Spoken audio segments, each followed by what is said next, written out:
Welcome to the Mildura Weekly and our Mayoral Minute with Mayor Simon Clemence. Simon, welcome to the studio. Thank you, John. Appreciate it. Well, we live in uncertain times. We have the coronavirus and all the protocols being put in place. You've urged calm in the community. Perhaps you'd like to repeat that message for our viewers. Yeah, look, absolutely I would.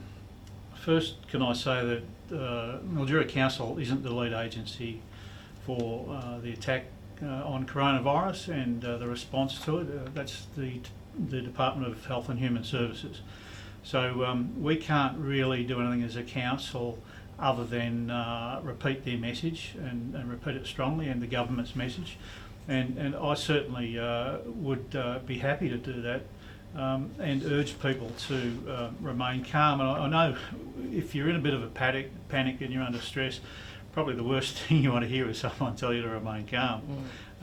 But look, in reality, the vast majority of people who contract coronavirus, those that do, and I think they estimate that up to 60% of the population may, the vast majority will just have flu-like symptoms and they'll be fine.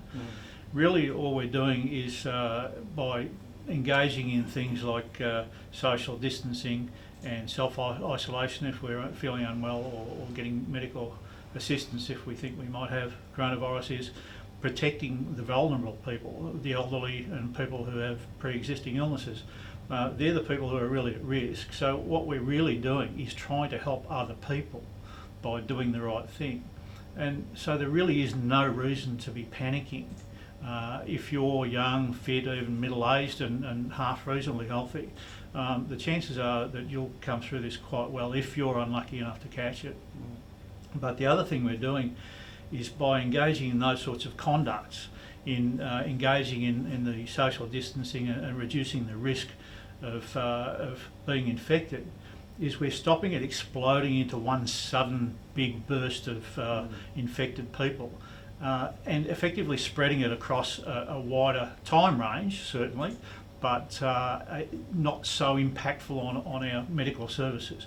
So there's more chance that more people can get appropriate medical help because it's smoothed out over a broader period, which makes it much more important for our elderly and people at risk. Yeah.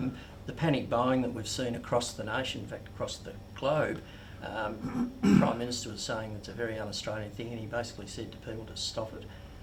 I think already the stores have taken action to limit purchases. I feel that we'll probably find that situation returning to some normality, but again, you'd have a message for those people. I do, and look, I sympathise with them. I understand that when you see people basically raiding supermarkets and stripping them bare, and then you go to get your groceries and there's nothing there, next time there is, well, you're probably going to grab what you can. Look, I fully understand why people are panic buying, but there is no need to. The fact is that there are a stream of semi-trailers and B triples, B doubles coming up our highways and roads every night, and we've got stackers that are restacking those shelves, and that will continue on right through the length of this virus. If this virus lasts for 3 months, if it impacts us for 6 months, there are still supplies and it will still be coming out into the community. I fully understand if you want to stock up for perhaps 14 days in case you get self-isolated, you've got enough food for 14 days, but really over and above that, you're just wasting your time and whipping yourself into a frenzy. Well, the shopping we do want to see our locals do is with our local businesses who are going to need their support in the coming months. Again, you've outlined your wishes to see that happen and your support for business. Absolutely. A lot of people are going to turn to online shopping throughout this crisis, and look, I completely understand why they would do that. But the reality is that we've got a lot of local shops that could potentially suffer severe damage, if not fatal damage, because of a lack of patronage. So I would certainly encourage people to continue to shop locally.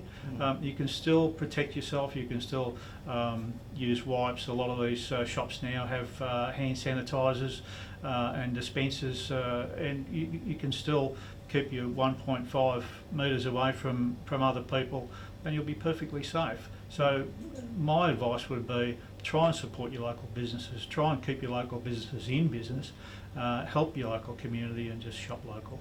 And finally, with Easter coming, we know a lot of local events have already been cancelled, but a lot of the Easter events, if not all, will be cancelled or postponed to another period later in the year.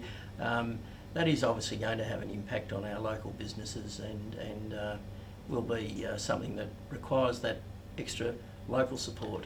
Yeah, exactly. Even if you took away all of the events, and Mildura Council, of course, are scaling back on all of their events. Mildura Arts Centre is having virtually zero events.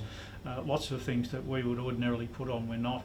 But a lot of other events like the ski race and the big Easter weekend and so on, that's going to be devastating alone to local businesses, and is even a bigger reason to support your local business, because you know, when you add the blow of not having tourism up here at the same time as locals basically shutting themselves away, really it's not necessary. We're quite lucky here. We've got no local cases at this time that we're aware of, at least. And we are, we always complain about the isolation of Mildura and we're so far away from everywhere. This might be the one time when we're actually happy that we are. Yeah. So we might last longer, and I suppose eventually we'll probably get cases here, but at this stage, certainly you're better off here than in Melbourne, Brisbane or Sydney. So I think shopping local and supporting your local community would be a wise and a good thing to do. Well, Simon, thanks so much for coming in today, and we will speak to you from time to time over the next months. A challenging period ahead, and I'm sure Mildura people will work their way through it as best they can. They are very resilient people, and I'm sure they will. Thank you. And be sure to get all your local news at milduraweekly.com.au.